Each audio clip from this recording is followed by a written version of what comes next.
BRAND-A-THON 2019, episode number 2, sponsored by Intel. Hello Internet, my name is Saradietschy, rhymes with Peachy. I am a video creator. That's basically my main realm, but I'm obsessed with design. So every year I have these brand-a-thons, and this year is special because it is around my podcast. So if you missed the last episode, we got all of our assets in place, ready to go, and today we are talking about animation. My friend Chris is a talented animator. He's gonna come over and show us how it's done. He's gonna show the whole process, so maybe you can get some ideas on how you can kind of give your brand maybe a refresh, maybe learn some things about animation. But hey, premium mobility for content creators when it comes to their computer is a must, and it all starts with the Intel Core i7-8750H processor. Now I said all those numbers and letters because that H, that's what's key with this processor, and that means a lot of power in a thin profile. I have been loving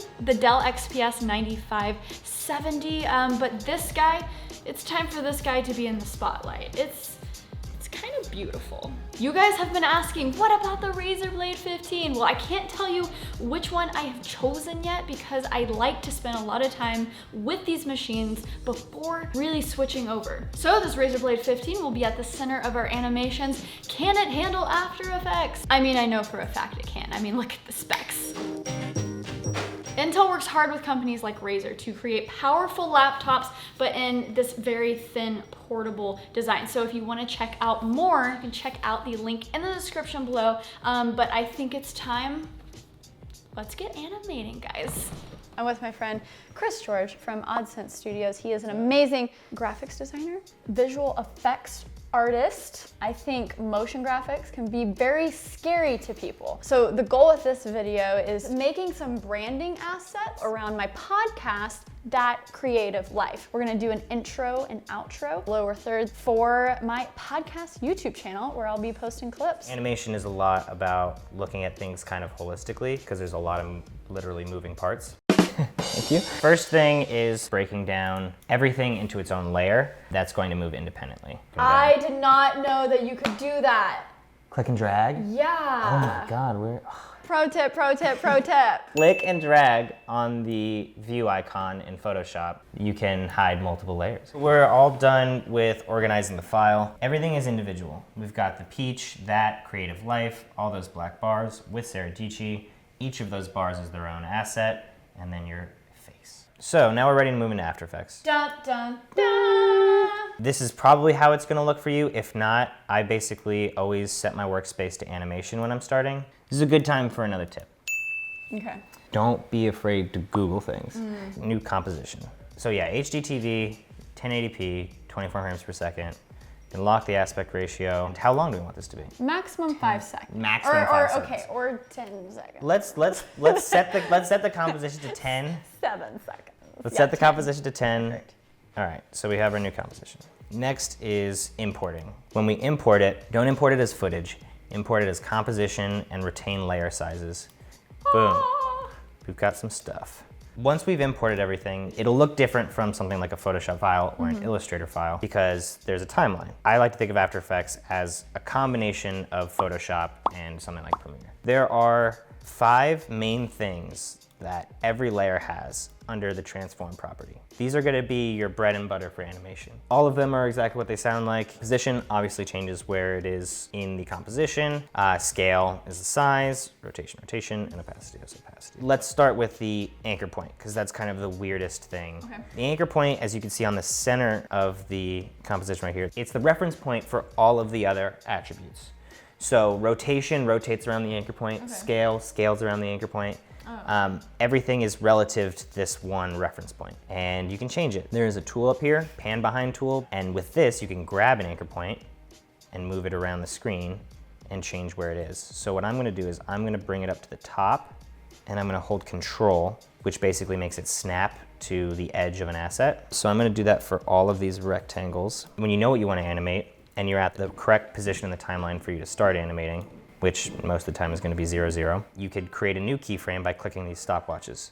So what we're gonna do is we're gonna click a stopwatch on scale for all of these. The entire animation is building up to whatever the final design looks like. So these keyframes right here are actually gonna be our end frames for this animation. So we could just slide them out. Let's say that we want these to resolve at around 3 seconds. We can go back to the beginning and it's gonna do 0. And now we should start with nothing. And then when we play back, they all kind of come on. What? Okay, but that's pretty boring. But that's already cooler than what I could do. Fair enough, but let's push it a little farther.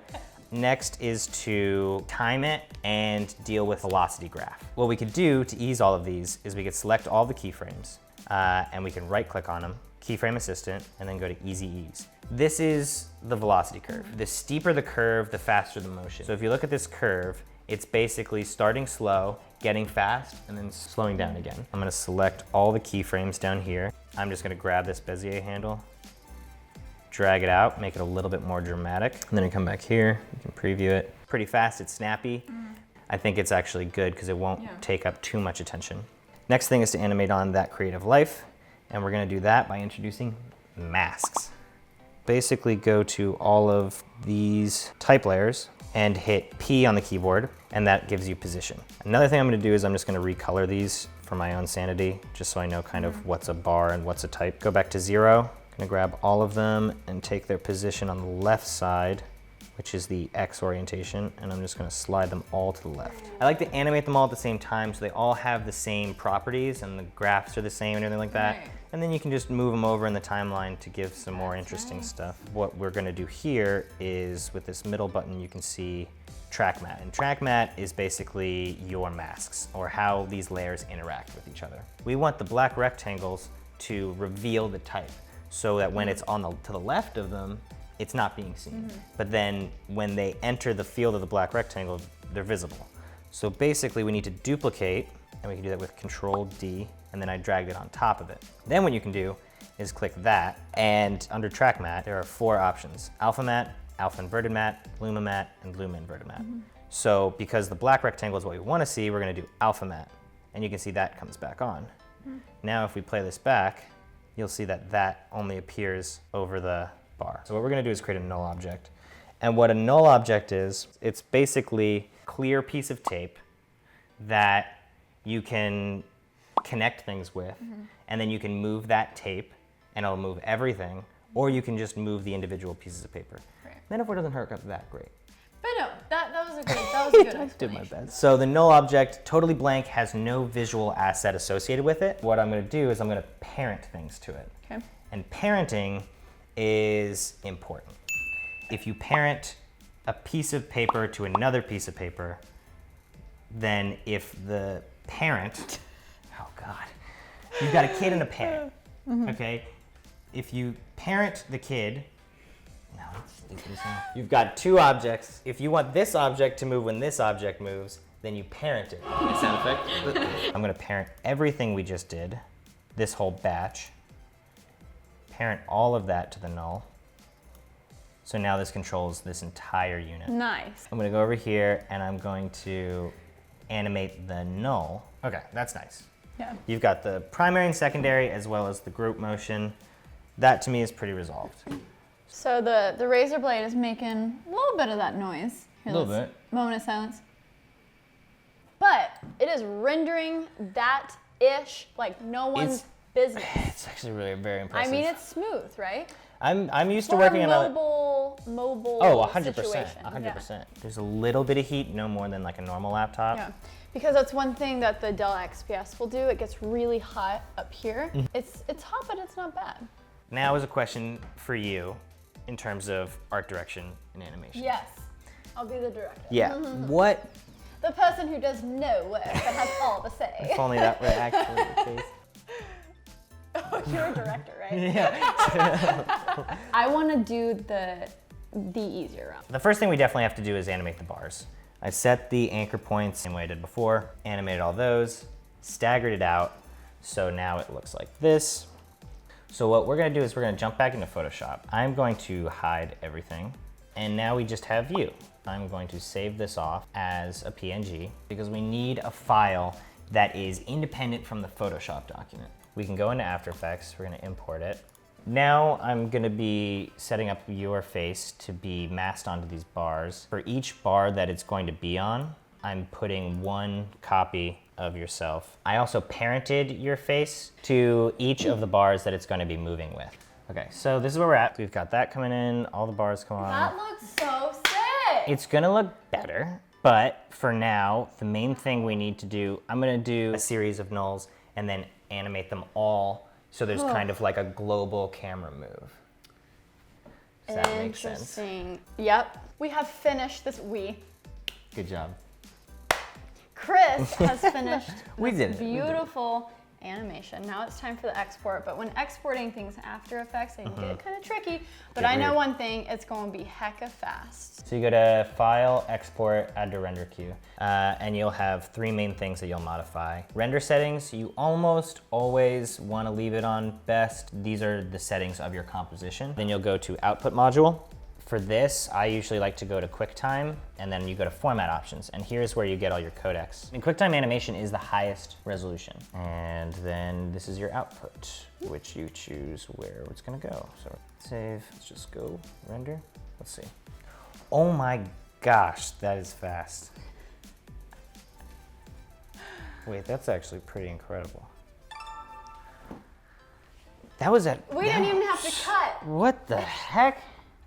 Leave it in. Yeah, that's incredible. That was so fast. So we're gonna go back to main. We're gonna do this one with alpha. So basically we just hide the background and then everything turns black, but there's actually nothing there. And so you RGB alpha, go in here. So this should take even less time. Yeah. That's pretty crazy. Pretty crazy. Probably one of the few times that I'll actually watch a render. Because it's just going. It seems like it's loading. And here it is. So I'm going to take my knowledge that I learned from this and actually fill out these assets, maybe do a lower third and a little in-screen action because I feel inspired by you.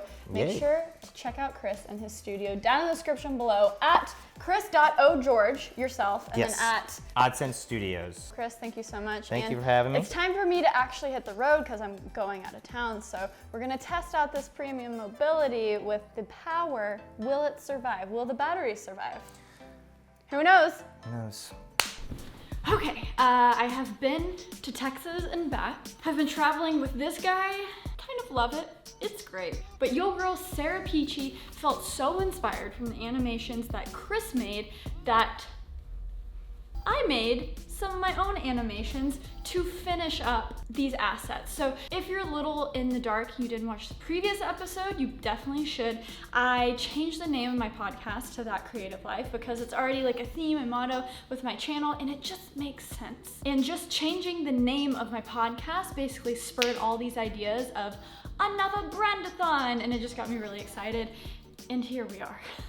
And listen, I know it's torture that I'm not telling you all of my thoughts about this yet, but I want to make sure I make it one very comprehensive video with my thoughts on this and also the Dell 9570. Hopefully I can help you with your buying choices in the PC laptop world. I will say something that both of the laptops have that it just blows my mind is the fact that this is a 4K screen, but it's also a touch screen. Like, what?